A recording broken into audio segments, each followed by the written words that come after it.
पर्व और त्योहारों के दौरान आपने देखा होगा, ये जब भी पर्व और त्योहार आते थे उत्पात शुरू हो जाती थी।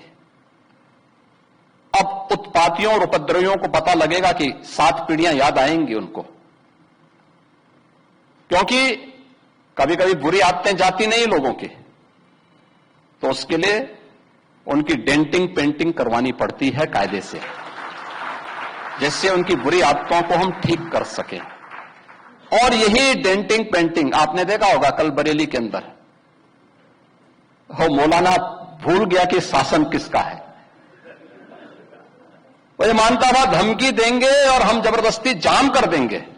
हमने कहा जाम नहीं होगा, कर्फ्यू भी नहीं लगेगा, लेकिन कर्फ्यू का सबक तुम्हें ऐसा सिखा देंगे कि तुम्हारी आने वाली पीढ़ी दंगा करना भूल जाएगी। क्या तरीका है ये? आप सिस्टम को ब्लॉक करना चाहते हैं।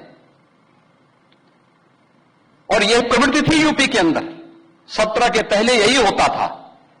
और हम इसी बात को कह सकते हैं कि 17 के बाद हमने कर्फ्यू भी नहीं लगने दिया, लेकिन ऐसे बैरियर को चुन चुन करके वे जिस प्रकार की भाषा को समझते थे उस प्रकार की भाषा से उनको समझा करके उसको उसकी सजा दिलाने का काम भी किया है। और उत्तर प्रदेश की ग्रोथ स्टोरी यहीं से शुरू होती है।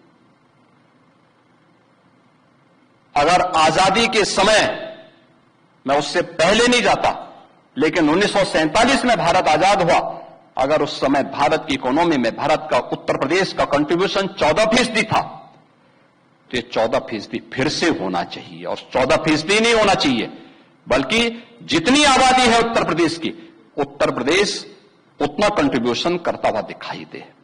ये हमारा राष्ट्रीय धर्म है और दायित्व भी है, और उसी के तहत ये सब कार्य योजना बन रही है।